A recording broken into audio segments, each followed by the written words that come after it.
Hello and welcome to Master Gardening. I'm your host Bud Qualk, and today we're going to start a 12-month venture into onions and garlic. Doesn't that sound exciting? Stay tuned, we'll be right back.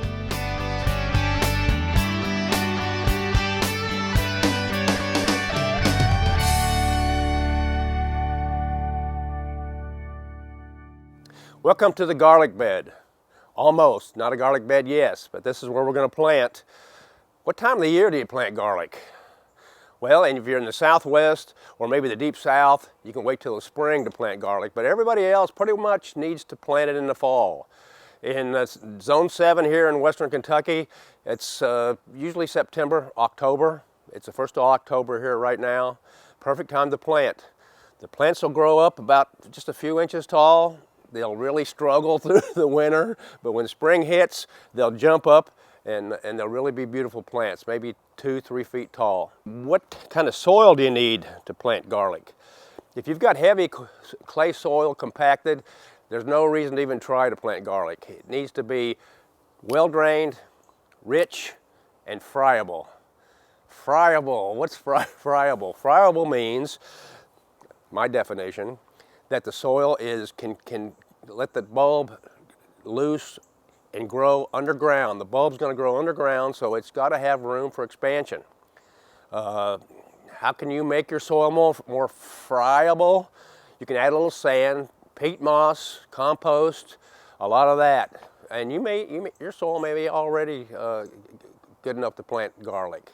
Take a chance. If it doesn't expand, you get little small bulbs, then you know you need to do some more work on your soil. What kind of garlic? There's probably 100 different varieties of garlic. I've got some small ones here. I've already eaten all the big ones. This is called, well, first of all, there's two main kinds, soft neck and hard neck. Hard neck means there's a stem that comes out of the top of the garlic and it goes all the way up about 2 feet that's stiff as a board. Soft neck, exactly what it sounds like. It's soft, it can bend back and forth, and as it gets ready to be harvested, it'll lay down like an onion. There's also one other kind, it's called elephant garlic, which is my favorite because it has the same flavor as garlic, I think, but doesn't have that aftertaste that some garlic can leave you with. And guess what? The bulbs are a lot bigger. Elephant garlic. My elephant garlic that I'm going to plant today, not so big. But they can get big as a softball sometimes. Baseball for sure, softball. Okay, we're going to go ahead and get started on the planting, and this is pretty doggone easy. I lay out the bulbs, and you can do it any way you want to. You may have already been planting garlic, you just need some more tips today. This is the German red. Some of them, I bought these at the farmer's market last year, so this is the first time that they'll be planted by me. There was a few of them that had red, but most of them were just white. You think, and I had a question a while ago, you plant the whole thing. No, then you're going to get about 5 or 6 together, and they're going to be little small garlics. You break these apart. These are called garlic cloves. I'm sure they're called some other things in somebody else's world. And see, there's that hard stem again that comes out of there. I go ahead and lay them out. And you want to give them a little bit of room, because if you plant them too far apart, there's no such thing as too far apart. If you plant them too close together, they're going to compete for the moisture and the nutrients. So give them a little bit of room. Unless you don't have a whole lot of room, and that's okay, then you can plant them closer together. But the rule is, put your hand down, you can plant them between your hand. And once you get going, you don't have to put your hand down every time. Okay. Okay, let's start from there.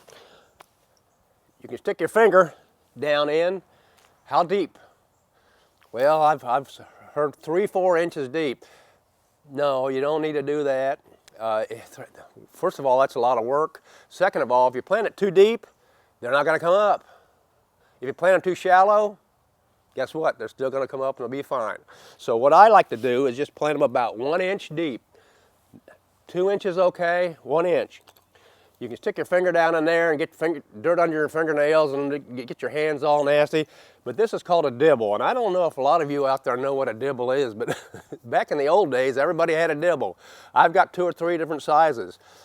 You stick that where your garlic's supposed to be, round it up, drop it in, cover it up. Stick it in, and you do the same thing with your finger. And once you get them laid out, you can go pretty fast. You may not want to go fast. You may want to enjoy it more.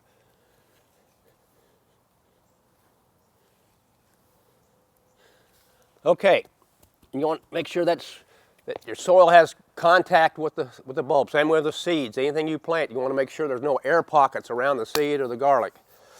And that's it. In the spring, we'll fertilize, and we'll show you that a little later. Thanks for watching. We'll see you in about maybe March.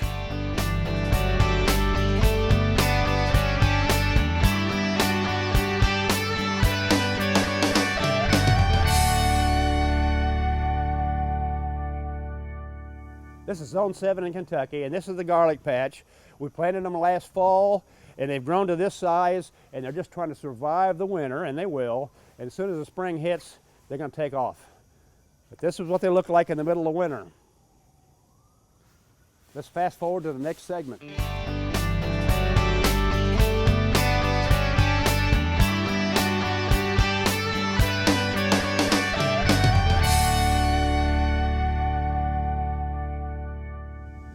Well, here we are at the garden, and it's really cold. This is, I think, maybe our coldest shoot ever, Dan, I think.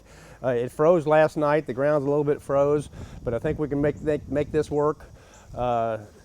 First things first, you need to have a place to grow your onions.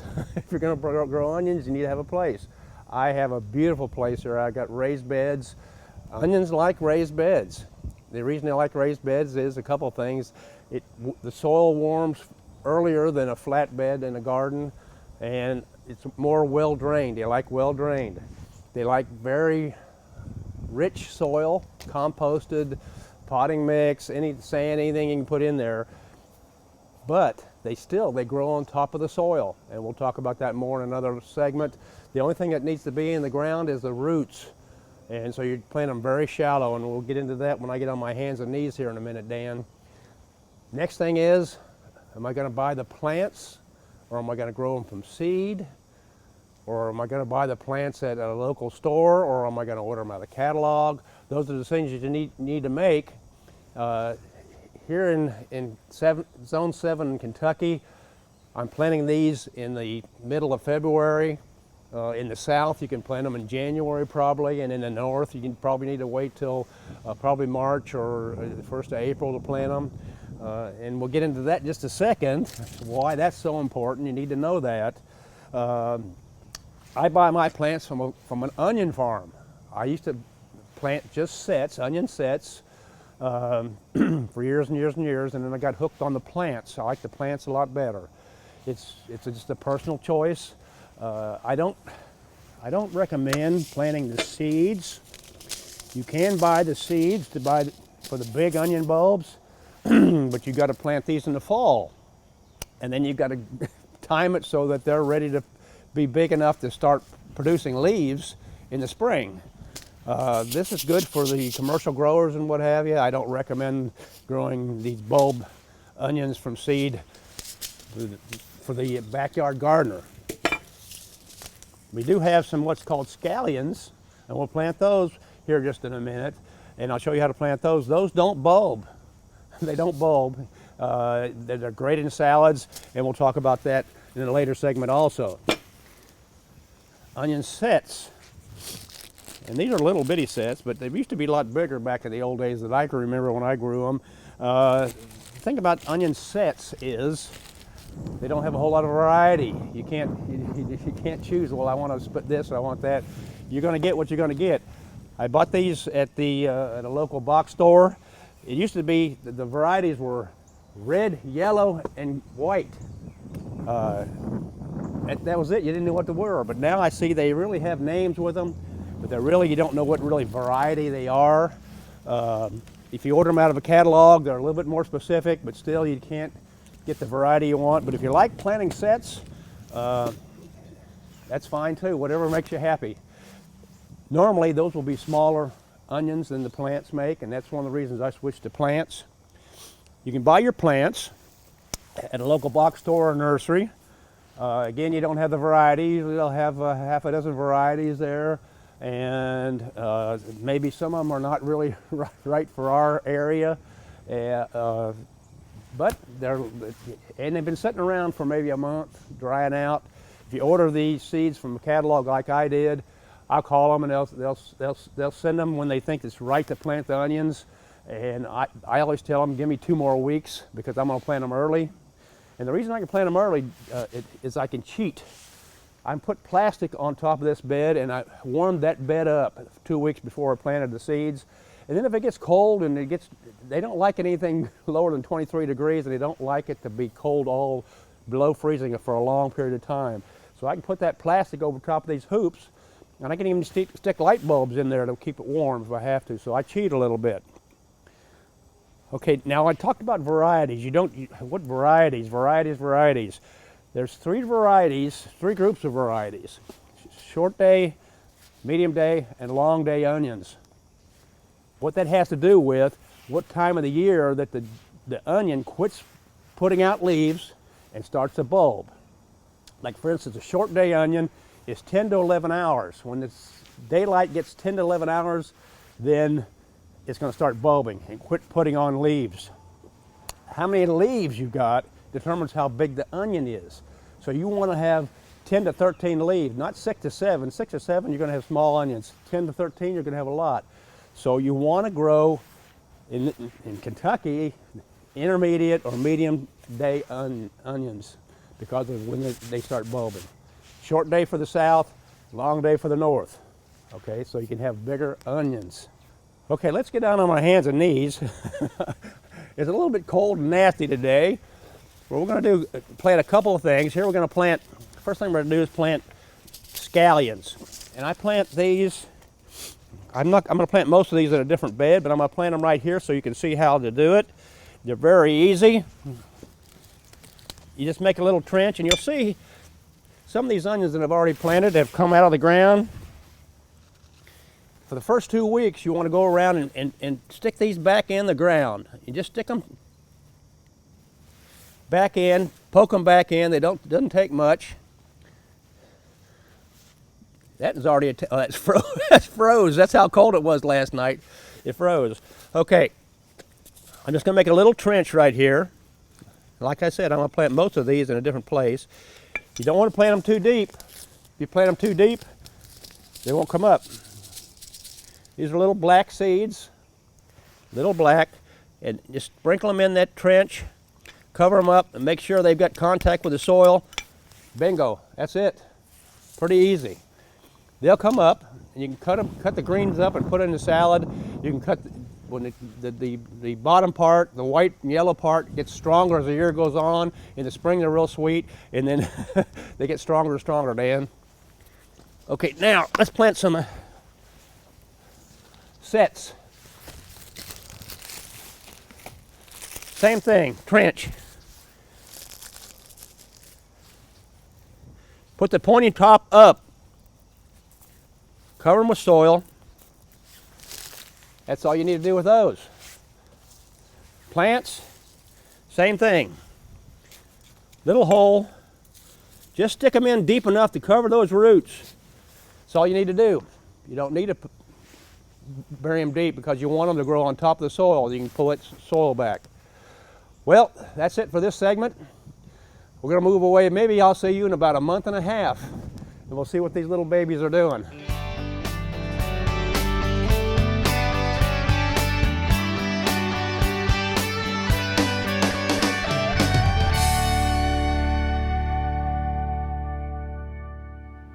Okay, fast forward from last September to this is the middle of June, and this is our garlic crop.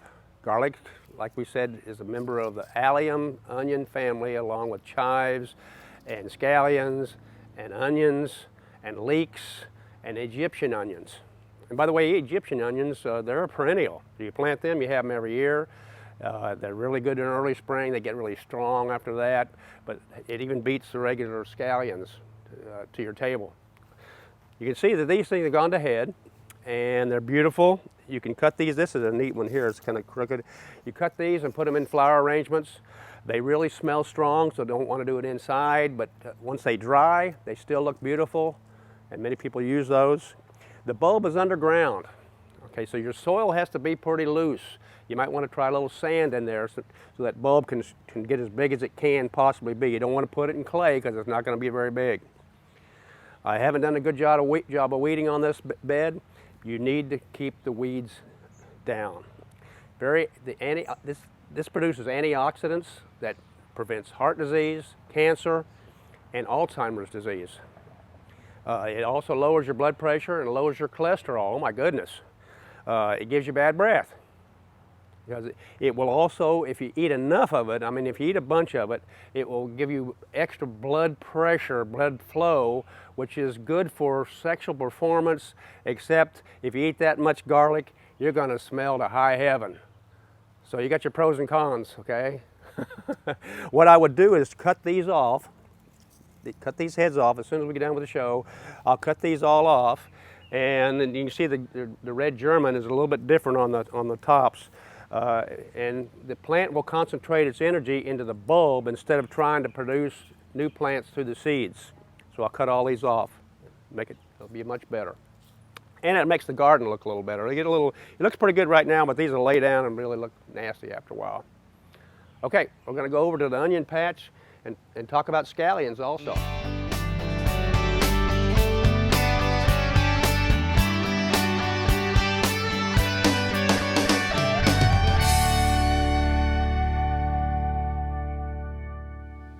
Okay, the scallions, which are hidden behind the zucchinis and the squashes, are right here, and it's a really good crop.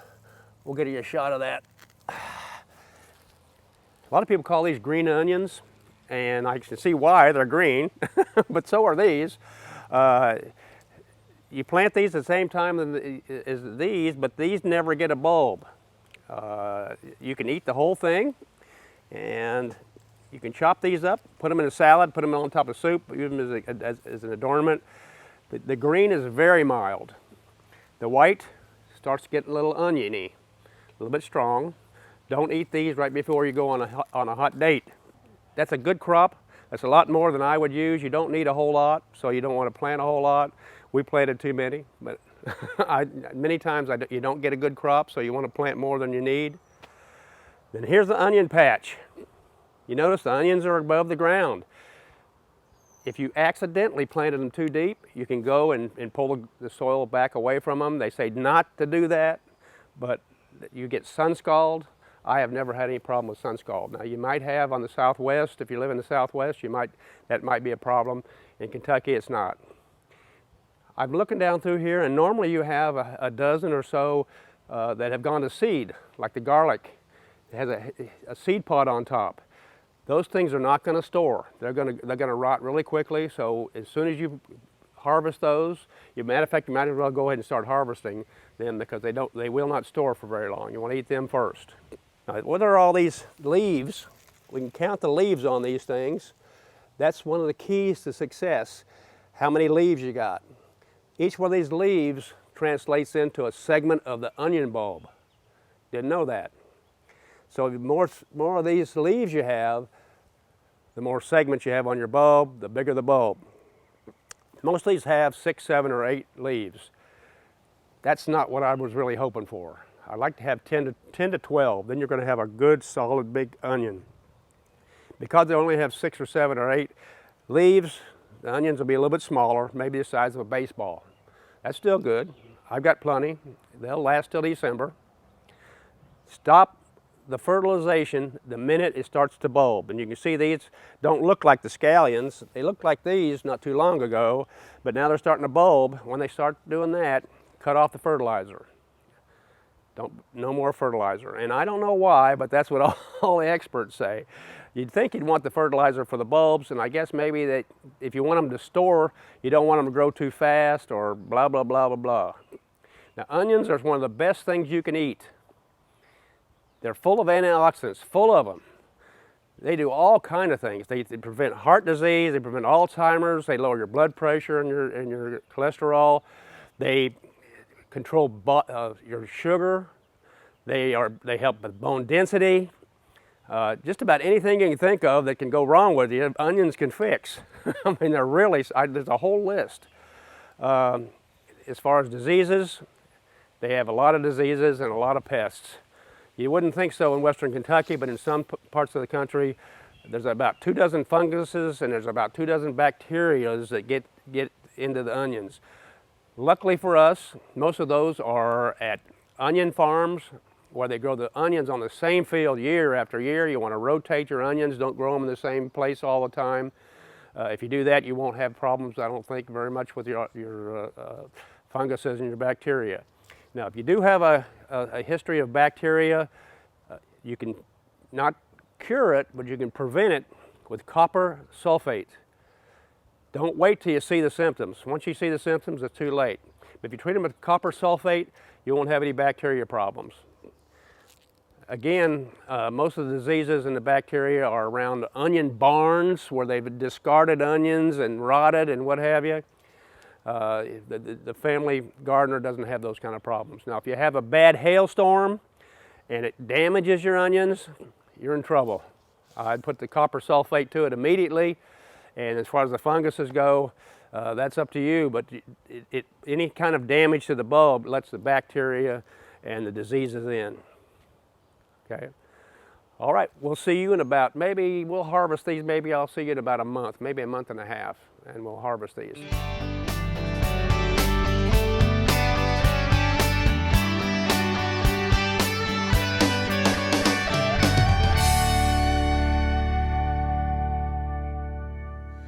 Fast forward 3 weeks, and here we are at the onion patch again.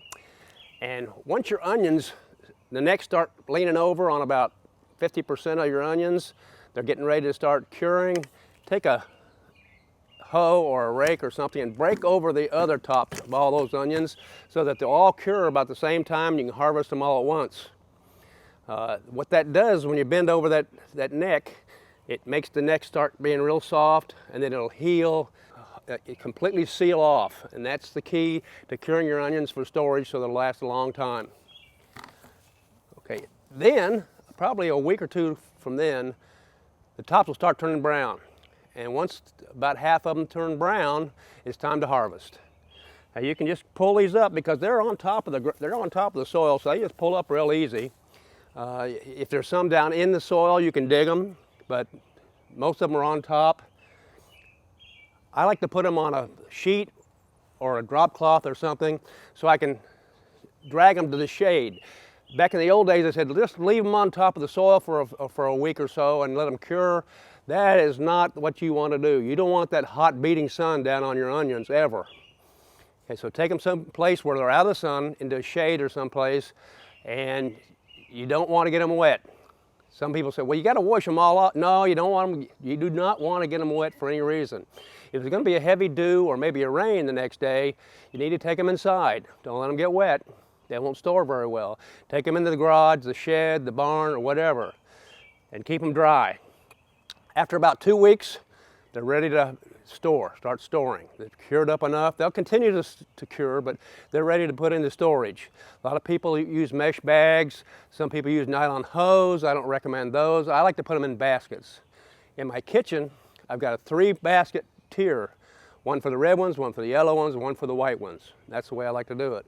As you're handling them, if you feel something soft, that's not good. Throw them away. If you also see some that's damaged but they're not soft, go ahead and use them first. They're still good, but throw the soft ones away. One bad apple can spoil a whole barrel, and it's the same way with onions and many other things. Garlic even. Okay, what do you do to store those? You can take them up, and by the way, I want to apologize for the size of these onions. I've never had onions this small before. You say, yeah, but that's the way, yeah, okay. Well, you can take these and tie them up and hang them in the shed. A lot of people do that. I've done it. I've braided these. I don't like to do that. What I normally do after that neck is sealed up and really tight, I like to take and cut that top off Some of them have bigger tops than others. And don't get down into the onion.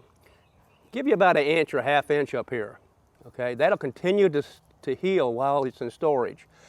When you cut that off and it's a little bit thick, maybe not healed like you like it, use those first. Separate those out and use those first, because they won't store as good as the ones that are, the neck is really sealed over really well. When you get ready to harvest your onions, make sure it's going to be a dry day, the ground's dry, there's not water or dew on the plants. If it is, let the dew go ahead and burn off. Okay, I think that's it for the onions. Let's go over to the garlic patch and take a look at what's going on over there.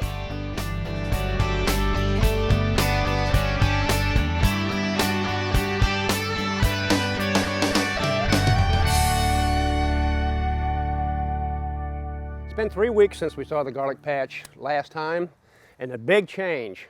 It's time to harvest. If your leaves have turned brown, at least a third or more of them, it's time to harvest them also. The ground's dry. It's got to be dry. Don't do it on a wet day. Don't do it while it's raining. Don't do it while there's a heavy dew. Wait for the dew to burn off. And like the onions, you pull them. No, you can't pull these, because if you break off the neck, they're not going to store very well. So they're not on top of the ground. They're down deep inside. So let's take a couple of these bigger ones. Well, and they're not very big. Not too bad. They've already started curing. We probably should have done this maybe a week ago, but you can see right there the nice big bulbs. They need to come out of the ground though, because if you leave them in there too long, the stuff that's in the ground, the worms, the bugs, and things like that will start getting to them. Now, what do you do with them once you pull them? Yeah, don't pull them, dig them. You can take them, and I've seen this done a lot, tie them up, hang them in the shed, let them cure a little bit longer, and once they cure and this head really gets cured in right the neck again, it's time that, this is the way I do it. Instead of hanging them from the ceiling, I could give them about an inch. I'll cut off about an inch. Later on, pull the cloves off, like on this one, you pull the cloves off and they'll do even better. That's not a bad one right there. Let them cure for about another week or two. Put them in your shed, put them in your garage. Do not let the water get to them. Do not wash them. And then, like the onions, once you've cut them off, I like to cut the roots off too. Scissors do better than these pruners do. I'd cutting the roots. Then you can take them inside, put them in your mesh basket if that's what you like. When you hang them up in your storage area, I don't like to have them outside. Once they're done, I like to have them inside in the kitchen where the bugs and the birds and the bats and all that stuff can't get to them. That's pretty much it for the garlic. I might say that the garlic here is really small too. This bed was a bad choice. It's down on the bottom side of my garden, and the water cakes it in. The dirt's not as friable as it should be. And if you want bigger heads, you can put a little sand in there next time, a little more compost. That's what it needs. It needs to have room to expand, and this soil is just not in that category. Okay, well, if you've missed, this is it for the onions and garlic show. If you've missed anything, this will be on YouTube along with all of our other shows. Well, most of them. We did this show before YouTube, so those didn't make it. But if you go to YouTube, punch in Bud Qualk in the search window, and you can look and bring this show up along with 30 or 40 other shows. There is a community service spotlight show out there too. It's about charitable organizations in the local area here in Western Kentucky. Well, that's it from Master Gardening. I'm your host, Bud Qualk. Until next time, good gardening.